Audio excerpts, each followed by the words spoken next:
Pregame.com. The Ohio State Buckeyes at Michigan State, Saturday college basketball from East Lansing. This is a Marco D'Angelo best free pick coming up in just a moment. Michigan State off to this 14-3 straight up start. They really don't have a win since I think it was the second game of the season to hang their hat on when they beat the Kansas Jayhawks. Since then, they haven't faced a real tough slate.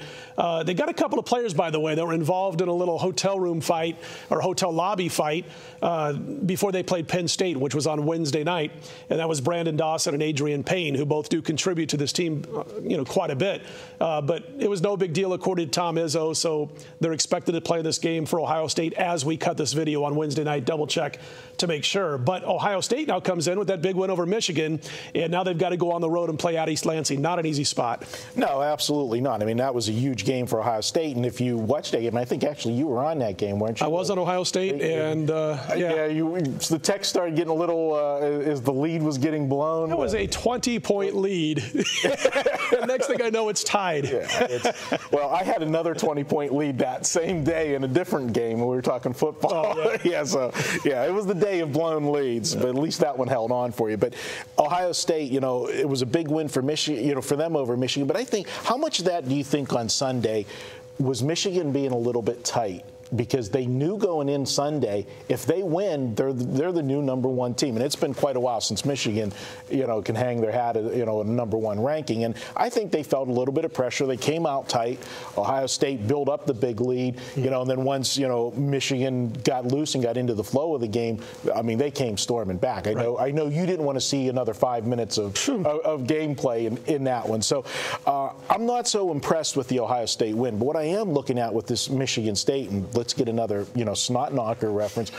These two teams do play defense, and if you're looking for a game in the 80s, this ain't the game for you. Right. Keep the remote going on Saturday, because this is going to be a low-scoring game. And the Michigan State defense, Izzo's done a great job. I mean, this every year, you say, well, okay, the team's not going to be as good this year, and he just keeps. Aren't they quietly 14-3? I mean, seriously. Yeah. When you're looking at this game and you're going, you don't hear about this team that much. This isn't. I mean, John Calipari goes 10-5, and he's the most talked about coach in basketball. Tom Izzo routinely has seasons like this, and you never hear about him until tournament time. It seems like. And you find him in the Final Four or the Elite Eight almost every year. He's usually on the cusp at least, yeah. So, but I look at this defense, and I think Michigan State's defense is going to be the key in this game. They've held 8 of their last 10 opponents to under 40% shooting, and that's what I'm going to be looking at in this game. I'll get you guys' thoughts before I close it up. It might be because they're not sexy when they play. I mean, maybe that's one of the reasons, because when you get certain, coaches out there who win games, 80-72 or whatever, and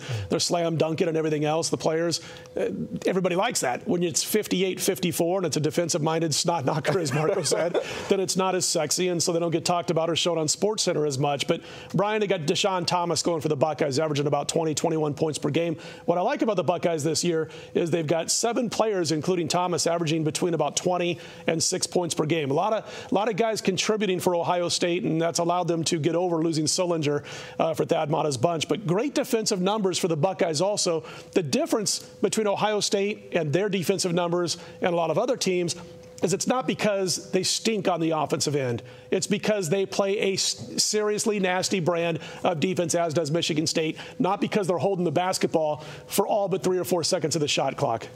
If I want to watch a game in the 80s, I just turn on ESPN Classic. Oh, boy. And by the way, been thinking about that the whole time I was talking. and to follow that up, isn't it ironic that one of the guys from Michigan State got in a fight? His name was Payne? Well, he was bringing the pain. Either way, whether he brought the pain or received it. That's right. That's right.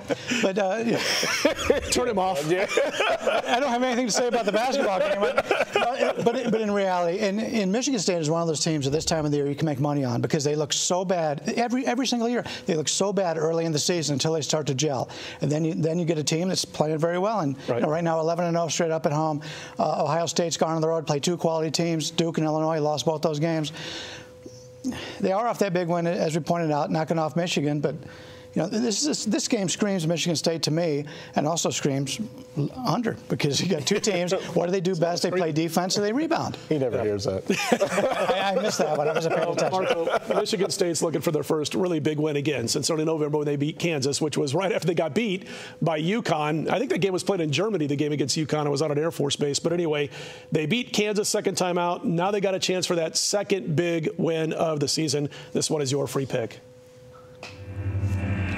All right, pure and simple. Michigan State, they're not pretty, but they get the job done. We're going to look at them at home. And you know what? One of the reasons, Scott, I think this team ends up in the tournament every year is because, as you said, they're not pretty, they're not flashy, but you play the type of games where you play those tight games because they're low-scoring games. That gets you tournament ready for when you play the big games and you get down all these teams that have these blowouts all the time. You put them in a tight game late in the season, they might not have had maybe but one or two tight games, and they don't know how to deal with every bucket being a pressure bucket. That's what I like about Michigan State and Tom Izzo. I think he's one of the best coaches, if not the best in college basketball. He's definitely in the top 3 in my category. I like him here. It's a soft number. I like him. My numbers have him winning by 5 or more. So when we're taping on Wednesday, so if this line comes out, as long as we're laying less than 5, you're okay to lay the points with Michigan State on Saturday, get the big home win in the Big Ten. Good stuff, Marco. When we come back, we jump to the NFL. It's the Niners at the Falcons. It's a free pick from Bryan Leonard. Stick around for that. And the late game on Sunday in the NFL. All that and more coming up right now at pregame.tv.